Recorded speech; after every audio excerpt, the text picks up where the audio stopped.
This is the Aftermarket Radio Network. Well, hello, everybody. Welcome back to the Auto Repair Marketing Podcast. Normally, your host is my husband, Brian Walker, and I often co-host. But today, you get me, and I'm going to talk to you about managing time and tasks when you're overwhelmed.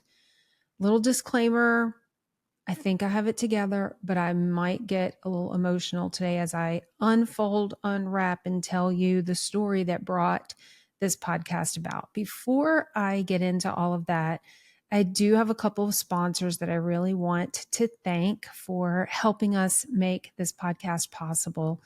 And that is Repair Pal and also App Fueled. So thanks to our friends at Repair Pal for helping to bring you this episode. They will introduce your shop to new customers through repairpal.com, the largest site for auto repair. Learn more at repairpal.com/shops. And also, when it comes to App Fueled, I love these guys. Are you ready to convert your clients to members? App Fueled specializes in creating custom apps tailored specifically for auto repair businesses. Build client loyalty. You know I love talking about that. And get started today with your own customer loyalty app by visiting appfueled.com.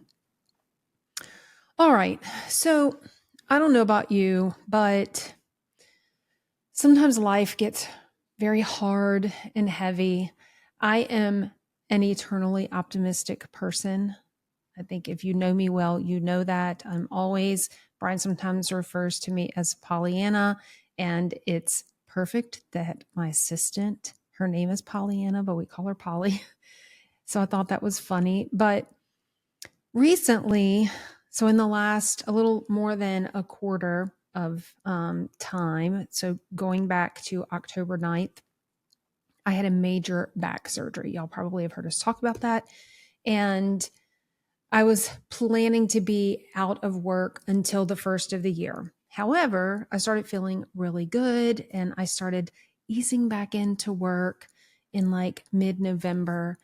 And then on November 21st, I brought my mama to a doctor because her hands and feet were very painful and they were turning purple and really cold. And so this doctor put her on a very heavy prescription of gabapentin. She had had this medication in years past. She handled it fine, but my mama weighed about 94 pounds. And this heavy prescription, which I've been told should have started at like 100 or 200 milligrams a day, started her at 600 milligrams 3 times a day. And let's just say that did not go over well. So she started that on November 21st. And on November 23rd, she had a pretty big fall. Her Bible fell out of her bed and she leaned over to grab her Bible and she fell out and she hit her head on the corner of a nightstand. And let's just say that that started a very rapid decline. There's a lot more to the story, but ultimately on December 19th, we put her on hospice care at home. My sweet mama passed away just a week and a half ago, actually a week ago today, on January 15th, at home, surrounded by her 4 kids, me, my sisters, and my brother. And then that brought in the whole, the rest of the family and friends and her service. And, the thing is, life doesn't stop. The world keeps spinning. The world keeps going on. And so I've been just back to work a tiny little bit in November, and then all this with my mom. And so, getting through back surgery and hospice, and then taking care of all of the things that you have to take care of when a loved one passes away, and then coming back to work, the world, just kept going. And I have to say that, I got back in here just yesterday and was overwhelmed. with all the things. Thankfully, I have a phenomenal team. Absolutely amazing, incredible. They picked up all the pieces. They kept everything going for me. I never once had to think about work, literally not once. I wasn't stressed about work. I was able to focus on my mama. I was able to focus on my family and do the things that a daughter needs to do. But coming back yesterday and sitting down, I'm one who does not like any like red mark notifications. I don't like a long email inbox. I'm neurotic about keeping it clean and moving things into folders or deleting them. My inbox is often like my to-do list. And so I had been cleaning it up a little bit, but I got back and I had so many emails and things that I had responded to, but I knew I needed to do more with when I got back, and just sat here like, I don't even know how to get started. What do I do with this email inbox? What do I do with these messages in our project management software? I don't even know how to tackle this.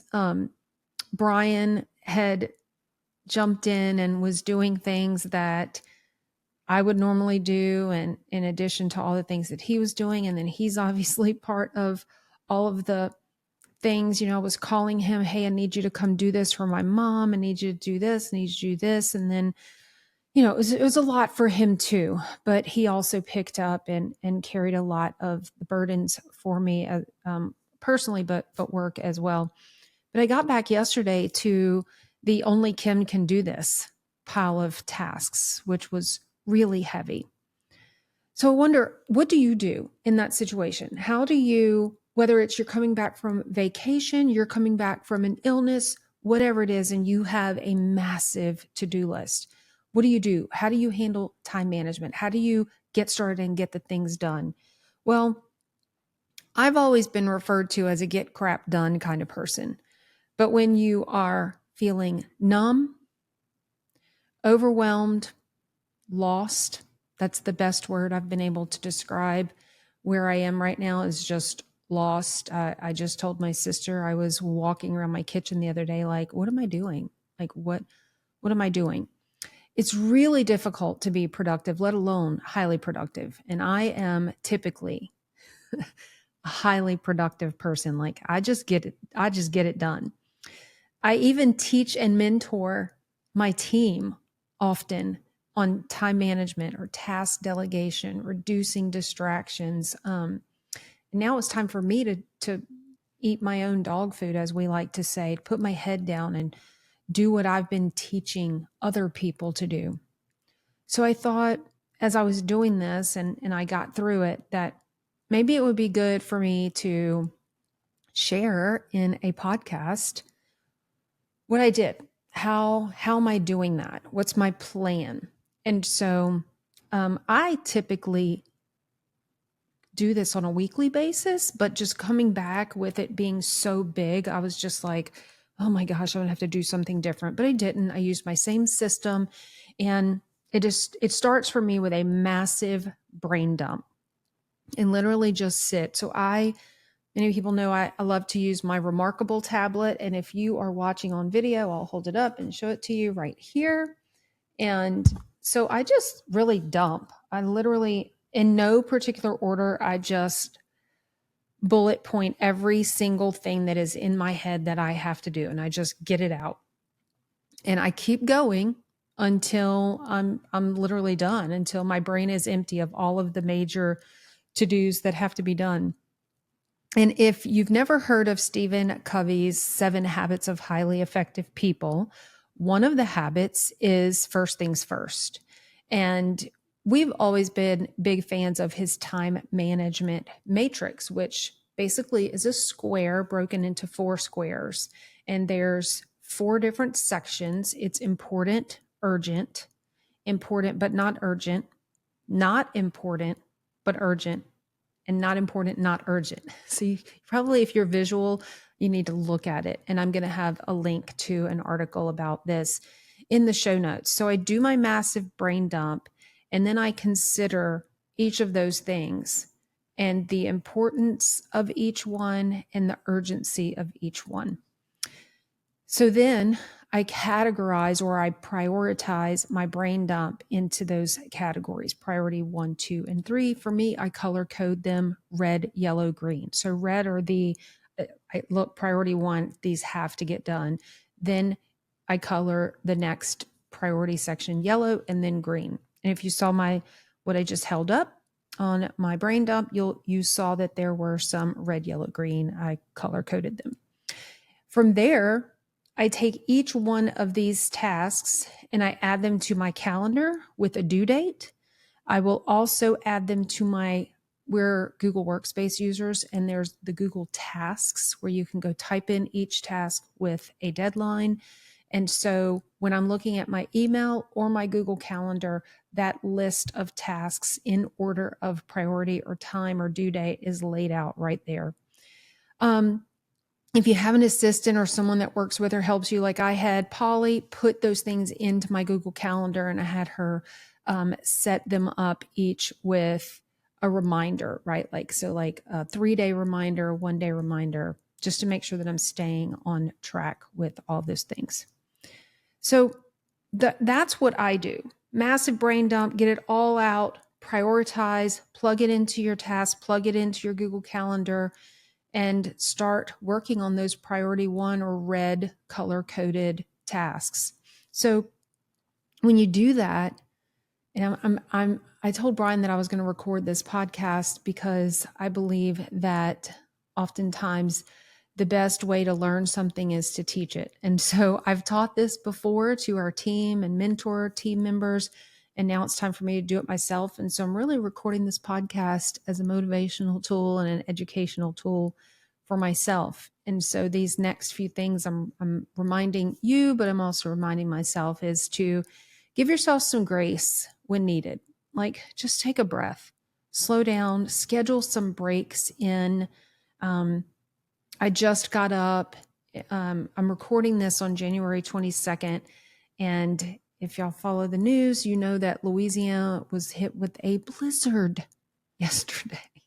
We literally got like 7 inches of snow here at my house. This does not happen, y'all.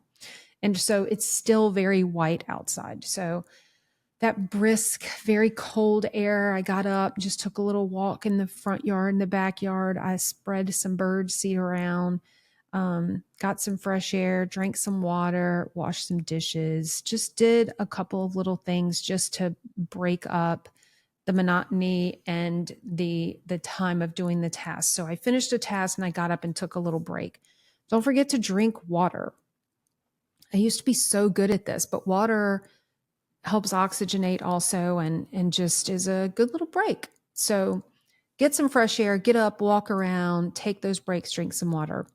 The other thing that I want to share with people, if you're kind of new to like organizing yourself with time and tasks and that sort of thing, I'm not great at this, but I have team members like Danny, who's brilliant at this, but it's time blocking. And I will put a link in the show notes about time blocking as well.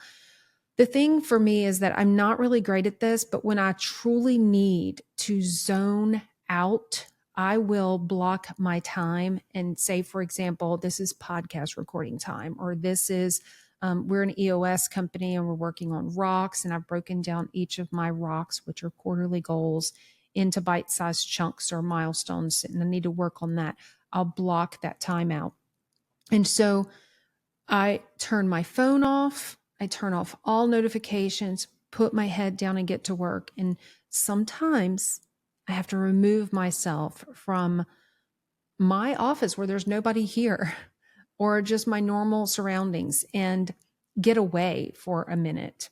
So that is something to consider as you are going through this and tackling your own time and, looking at all of your tasks and organizing yourself.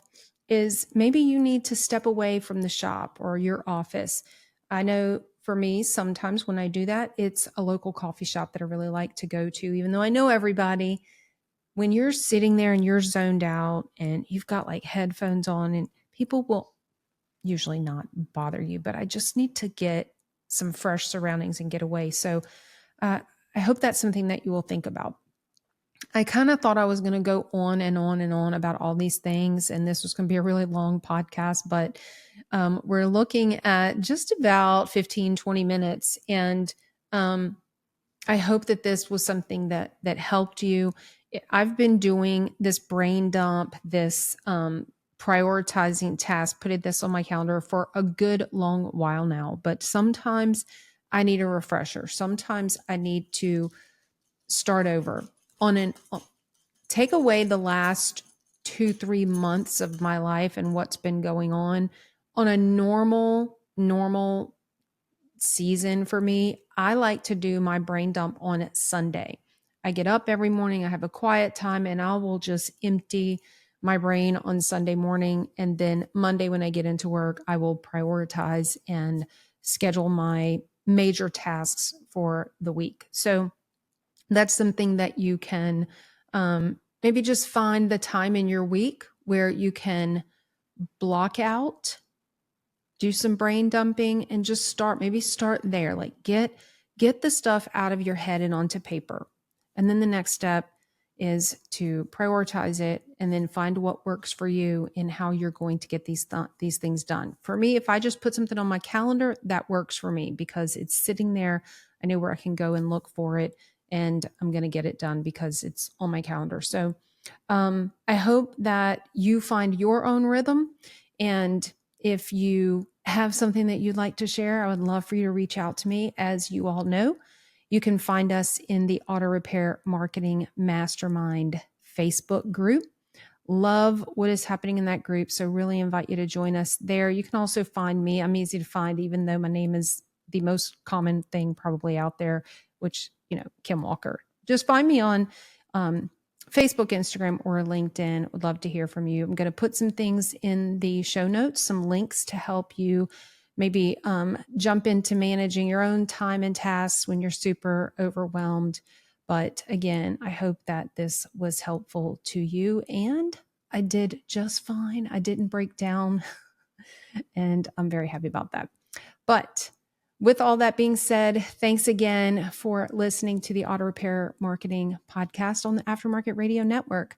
Y'all, there's some other really great shows on the network. You can find them at aftermarketradionetwork.com or on your favorite podcast listening apps, Spotify, Apple Podcasts, Google Podcasts, many others. You can listen to Carm Capriota, Matt Fanslow's Diagnosing the Aftermarket, Hunt Demarest Business by the Numbers, Chris Cotton's Weekly Blitz, and Craig O'Neill's Speak Up.